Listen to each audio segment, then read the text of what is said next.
বিল Gates বলছেন, if you born poor it's not your mistake, but if you die poor it's your mistake. আপনি যদি গরিব পরিবারে জন্মগ্রহণ করেন বা গরিব হয়ে জন্মগ্রহণ করেন, এটা আপনার ব্যর্থতা নয়, কিন্তু আপনি যদি গরিব থেকে মারা যান, এটা আপনার ব্যর্থতা। যারা ধনী পরিবারে জন্মগ্রহণ করেছে তারা জানে না জীবনটা আসলে কি। জীবনে বড় হওয়ার জন্যে কতটা স্ট্রাগল করতে হয়, কতটা সংগ্রাম করতে হয়, কতটা যুদ্ধ করতে হয়। কিন্তু যে গরিব পরিবারে জন্মগ্রহণ করেছে, দরিদ্র হয়ে জন্মগ্রহণ করেছে, সেই ব্যক্তিটা জানে উঠে দাঁড়ানোটা কতটা কঠিন। এটা একটা যুদ্ধ। যারা ধনী পরিবারে জন্মগ্রহণ করেছে, সে যেহেতু সংগ্রাম করে না, তাই এটা তার ব্যর্থতাও নয়, এটা তার সফলতাও নয়। এখানে তার কোনো সফলতা নেই। কিন্তু যেই ব্যক্তিটা দরিদ্র পরিবারে জন্মগ্রহণ করেছে, গরিব হয়ে জন্মগ্রহণ করেছে, সে সে যখন বড় হবে, সে স্ট্রাগল করে, যুদ্ধ করে, সংগ্রাম করে যখন বড় হবে, যখন সফল হবে, এটা তার অবশ্যই সফলতা।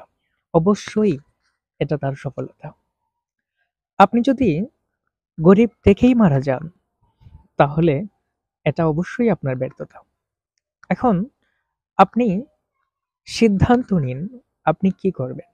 আপনি কি গরিব থেকে মারা যাবেন, নাকি জীবনে সফল হবেন? এখন জীবনে সফল হতে হলে আপনাকে কি করতে হবে? সফল হতে হলে আপনাকে আপনার লক্ষ্য স্থির করতে হবে। আপনি কি করতে চান? আপনি প্রথমত আপনার নিজেকে প্রশ্ন করুন, আপনি কি করতে চান? আপনি কি করতে পারবেন?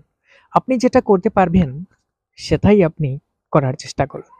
তবে এমন কিছু করার চেষ্টা করুন, যেটা করলে লোকে আপনাকে বাহবা দিবে। এমন কিছু করার চেষ্টা করুন, যেটা করলে সমাজের ভালো হবে, লোকে আপনার কাছ থেকে কিছু শিখতে পারবে, কিছু জানতে পারবে, সবাই উপকৃত হবে। মূলত এটাই সফলতা। সফলতা মানে লক্ষ লক্ষ কোটি কোটি টাকা নয়। সফলতা মানে আপনি জগৎকে কি দিচ্ছেন।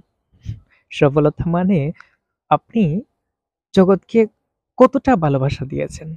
আপনার দ্বারা লোক কতটা উপকৃত হয়েছে। আপনি যদি আজকে মারা যান, ব্যর্থভাবে যদি মারা যান, কেউ আপনাকে মনে রাখবে না। যদি সফল হতে পারেন, তখন যদি মারা যান, সারা পৃথিবী আপনাকে মনে রাখবে। এই পৃথিবীতে অনেক সফল ব্যক্তি আছে যারা ছোট থেকে বড় হয়েছে। তাদের অনুসরণ করুন। দেখবেন আপনারও সফলতা একদিন আসবে। সকলে ভালো থাকুন। আজ এ পর্যন্তই।